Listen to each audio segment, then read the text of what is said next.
Welcome back, YouTubers, to another Ring of Honor TV show review with us, the British Fist. As you can tell by this t-shirt I'm wearing, I'm in a pretty patriotic mood today, NJ. God save the Queen, eh?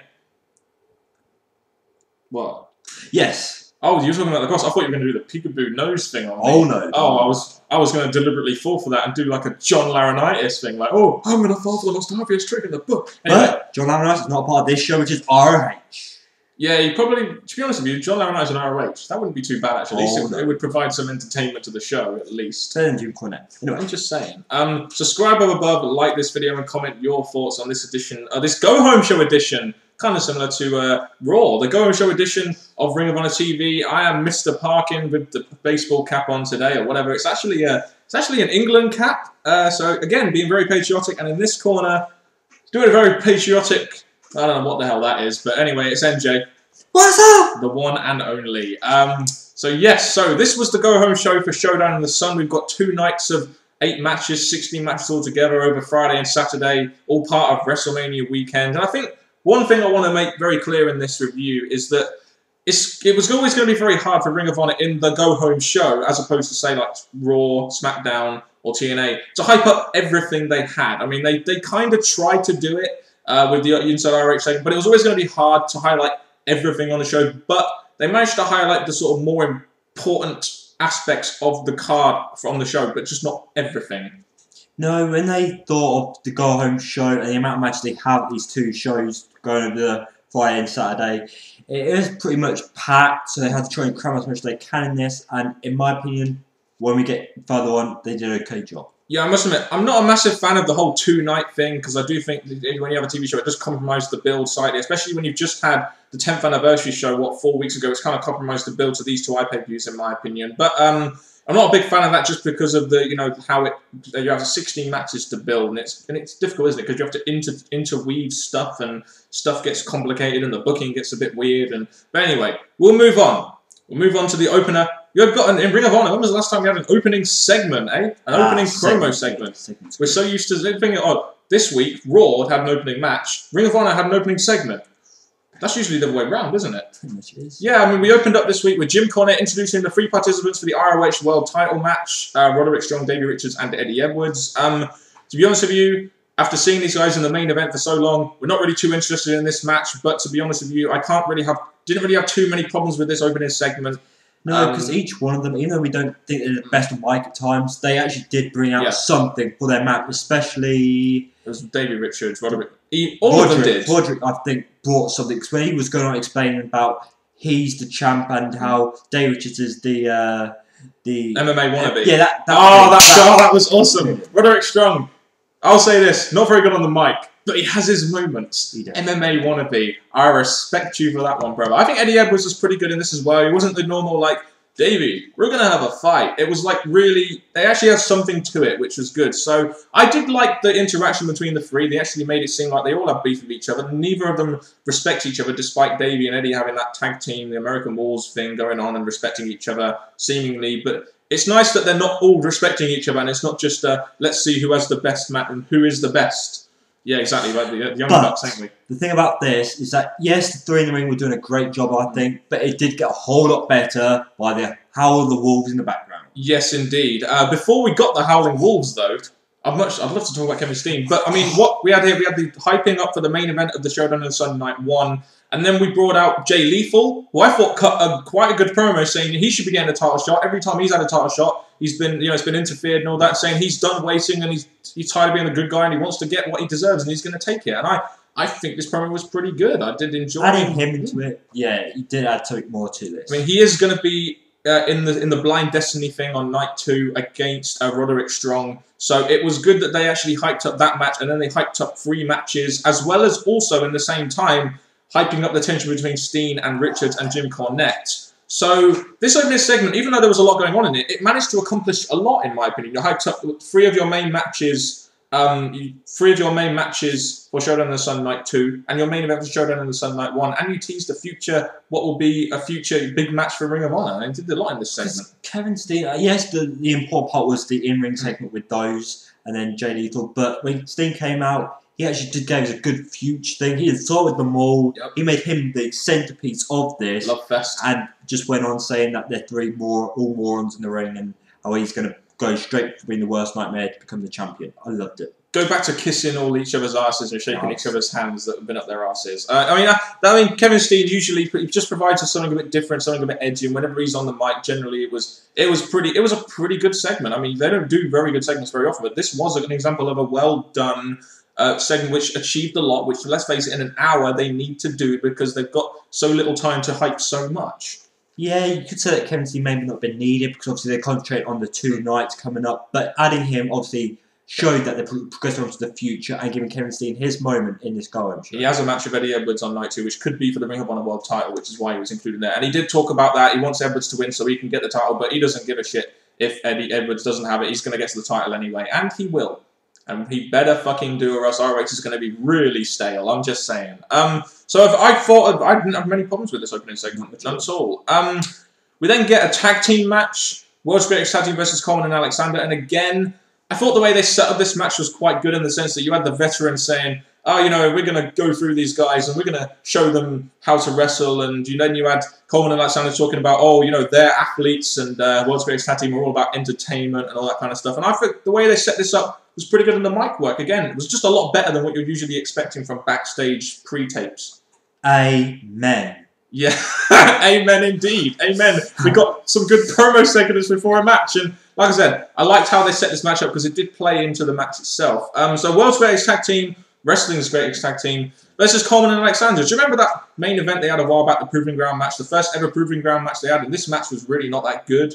No, because they were just starting off. They were just trying to get themselves noticed. But this match, I thought it came more solid. It was more flowing. There were good moves against each other. I think World's Greatest Tag Team versus Great Tag Team actually did help to make Alexander and Coleman look pretty good. Exactly, because they can get heat.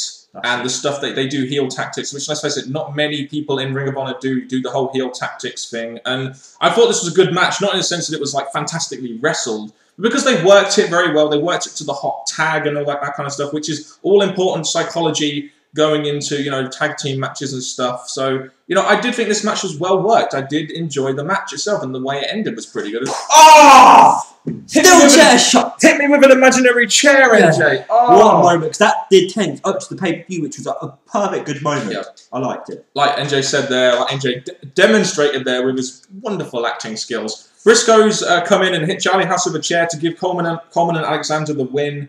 And, you know, again, it hypes up the World's Greatest Tag Team versus Briscoe's match at night 2. And also we get word later on that Cornette is going to give us this match again on Showdown in the Sun night 1, which I'm guessing is just going to be there to get World's Greatest Tag Team a win or to hype that feud up again on the first night. But then again, I like the way this match finished. They focused on storyline. You set up a rematch at Showdown in the Sun. The promos are pretty good. They set it up pretty well, in my opinion. Again, it was another good segment on this Ring of Honor show, in my opinion. Maybe not the best match, but it did have the influence or the mention of the pay-per-view, so very nicely done there. Which is exactly what you need to do on your go-home show, and exactly what you need to focus on an hour, especially when you only have an hour. Inside Ring of Honor segments. Usually we would complain about these for being too long and stuff, but again, another segment on Ring of Honor this week, which I thought wasn't bad.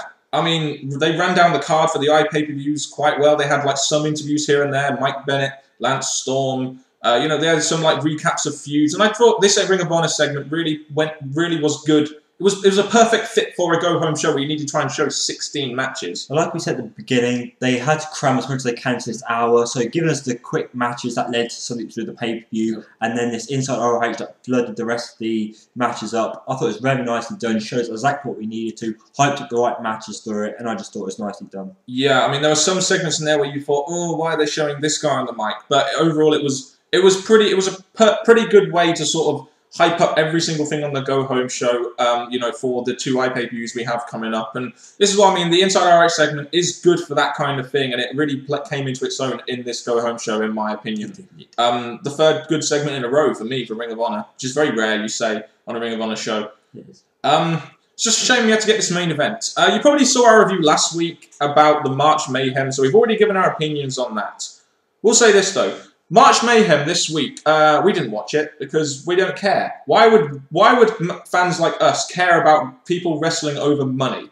That's just we've moved on from the 80s and 90s and the Smoky Mountain Wrestling and all that bollocks. And why was this the main event of the go-home show to Showdown in the Sun? Shouldn't the main event be something at least pay-per-view related, or to do with some kind of main match on the card? The main thing I would have done, this may not have been the most best idea, but switch this main event to the first match and have the opener thing as the main event.